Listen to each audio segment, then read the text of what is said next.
So before I do this week's edition of News of the Week, I want to thank everybody that, of course, watched that Western Conference final review video that I did back on Monday, as we are actually getting very close to reaching 1,000 views in terms of that video, and that video is now the most view review video that I've ever done in terms of me doing review on MLS videos. And I did say that when I did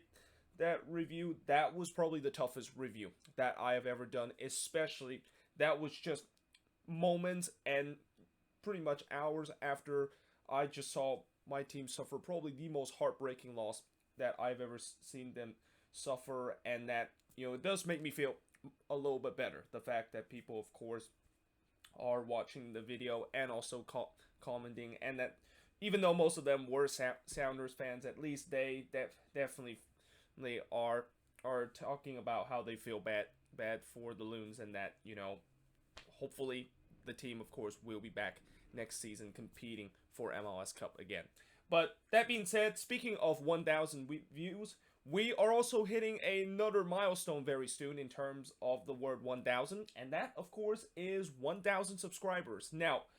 when I do hit that milestone, which is definitely a big milestone for me, I don't really know how I'm going to celebrate it, because I'm not really a person that usually like to do kind of celebratory video whenever I hit a milestone. But I, of course, will definitely mention that either in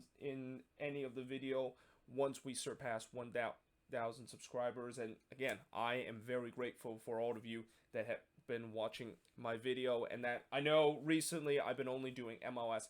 videos, and that some of the new subscribers probably think I'm only doing MLS video for my channel. Well, that is not entirely true. I do a lot of MLS content video, but I'm also missing probably the one of my most favorite thing to do on this channel, and that, of course, is ground hopping. And because of the fact that there's no games that's going on in California, and also since no fans are allowed to be in the stands of any MLS games, and that I cannot do match vlog for going to Quakes game, that means that basically those series are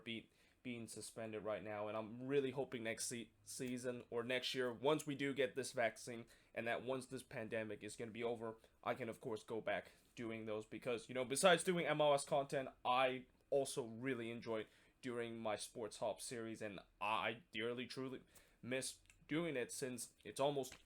9 months since I've done the last episode of the Sports Hop series, and I don't think I would had imagined of any time during my life that I would be spending that long in terms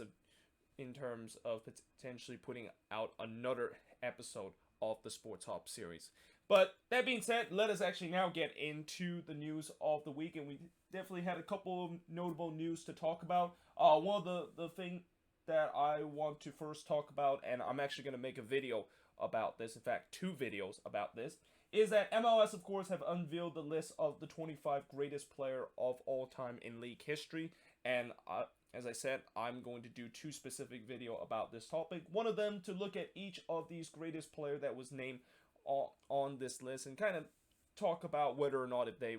would deserve to be on this list. And there was definitely some that I feel like maybe they probably shouldn't have deserved to be on the list, but of course we'll explain tomorrow who exactly they were. And then, of course, I will make a video about talking about probably my 10 players that play in MLS that probably got snubbed in terms of being on this list. Because anytime when there is a list talking about the greatest of something, or there's kind of like a ranking that MLS does put out, I, of course, are going to make a video talk about. There's definitely some players that got snubbed onto that list, and I'm also going to do a video talking about 10 players that I think really got snubbed in terms of being on the list of the 25 greatest player of all time. Now, Don Gabber says that he has no plan in terms of moving RSL to another city, despite the fact that RSL is having a lot of trouble in terms of finding this new ownership, and there's kind of an ownership fiasco that is going on with the team. And I do agree with the fact that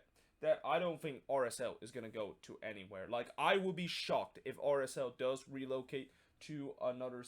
city because of the fact that I don't think we're in this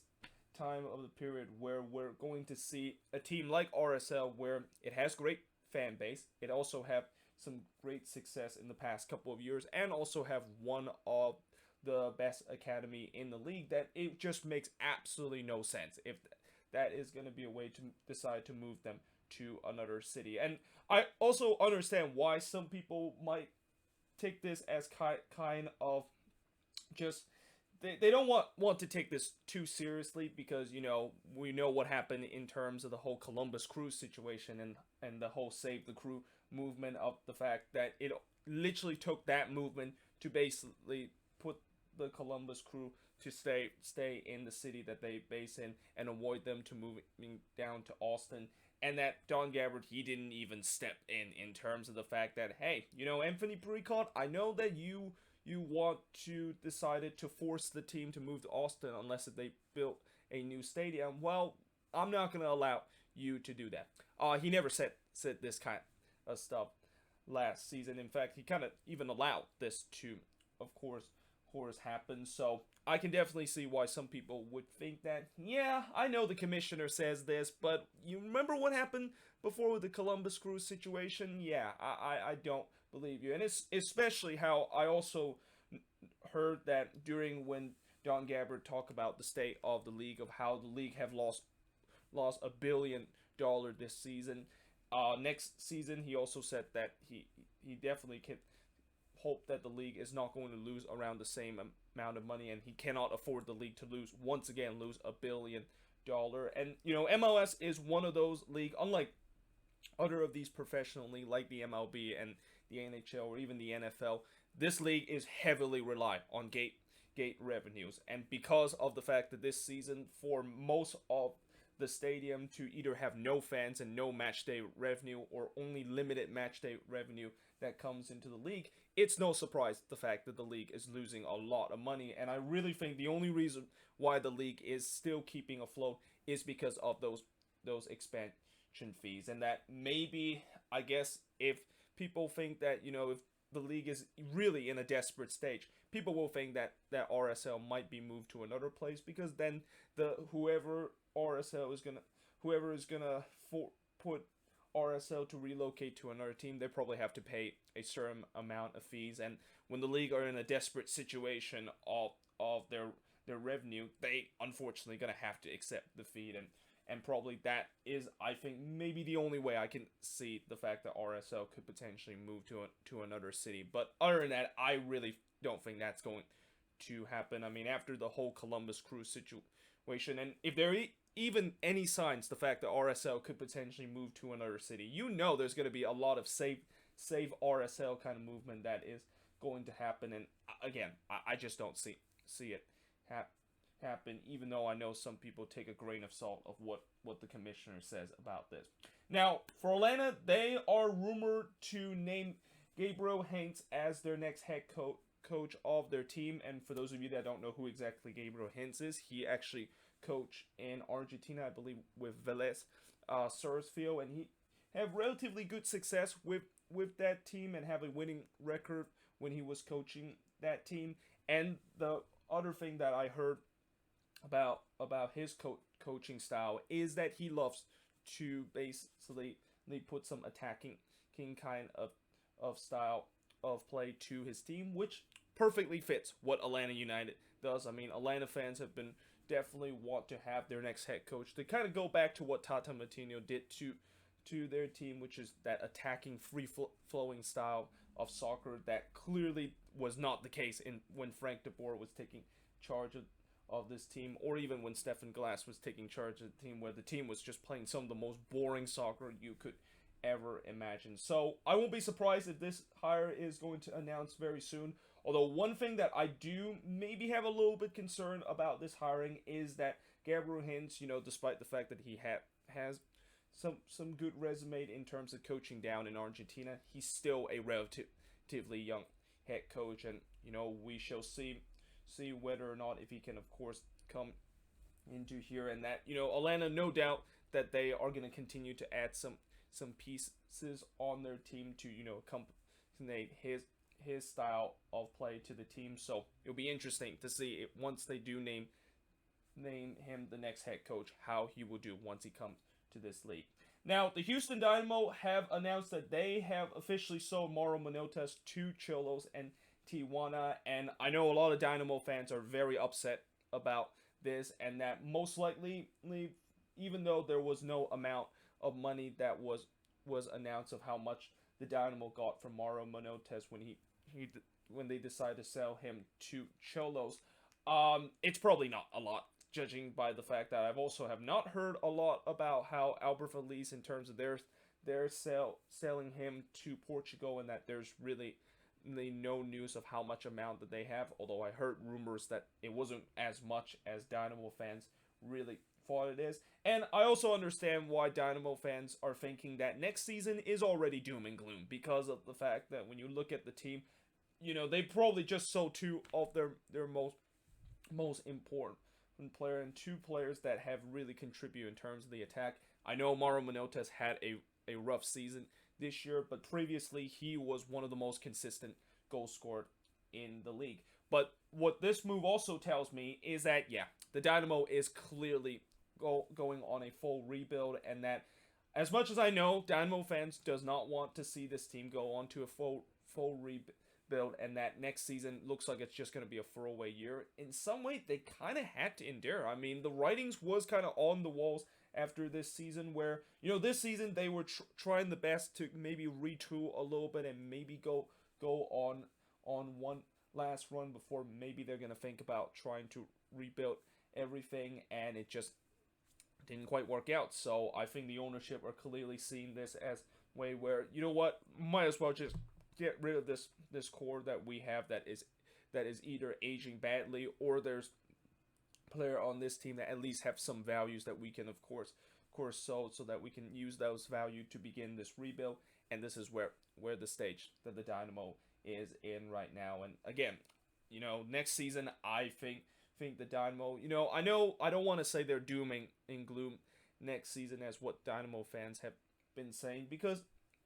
I feel like it's crazy to say that with us not even having the season done, and we don't exactly know what kind of move that the Dynamo is going to continue to make in the off season. It's too early to say that next season is pretty much a done season and they're going to be finished as the worst team in the league. Like, if they do sign some good players this off season, maybe things can definitely improve, and maybe even though they might be going through a rebuild next year, it's not going to be like they're going to be kind of like what Vancouver was back a couple of years ago, when they said that they were going on a rebuild and it just did not work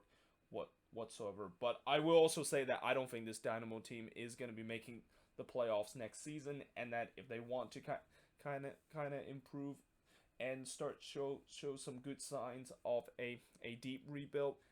I think there will be a team that at least they're going to maybe compete for the last couple of spots in the playoffs, but they're probably going to be a team that is going to be near the bottom of the Western Conference. Now, SKC has announced their end of season roster, and the most notable player that is not returning to this SKC team is longtime defender Matt Beasler, who after 14 years of playing for this club, going all the way back to 2006 when they drafted him in the Super Draft, well, SKC decided that they are not going to re-sign him, and that they're not going to give him a new contract after he was out of contract after this season. And as much as I know a lot of SKC fans are sad to see this happen, with some that are a little bit upset the fact that they decided to not sign perhaps one of the most fan favorite player on this SKC team, it was bound to happen, knowing the minutes that Matt Beasler has had. And clearly it feels like Peter Vermees definitely didn't really quite trust Matt Beasler, and didn't really give him a lot of minutes, knowing the fact that he felt like there was better option off the bench, or better defender that is what Matt Beasler is throughout this season. And that, now that Matt Beasler does go into the free agency market, I think you could say that this is probably one of the free agency that a lot of people are going to really look at, and that I won't be surprised if Matt Beasler is going to sign with another team very soon. One team that I can definitely think that he could potentially go is Austin FC. I mean, we've seen before where when you look at these past couple of expansion team and how they are notable in terms of signing some experienced defenders. I mean, if you look at LAFC, they of course got Walker Zimmerman when they came into the league. Same of course goes with Nashville when they decided to get Walker Zimmerman away from LAFC, which I thought that trade. I think if you want to talk about probably one of the best or one of the worst trade, depending on which end you are, I think for Nashville that was probably one of the best trade, if not the best trade we've seen in the off season. And for LAFC, that was probably the worst trade that they of course made during last off season. But we saw both of those expansion team getting an experienced defender, and you can also go back to Atlanta United when they of course brought Jeff Lorenovitz and Michael Parkhurst, two very experienced MLS defender, and did a very good job in terms of controlling that back line for Atlanta. I won't be surprised if Austin is going to follow that same formula and that they could potentially land Matt Beasler heading into this expansion year. But any team that have some defensive issue, I have a feeling that they are definitely going to try to call Matt Beasler and hope that they can, of course,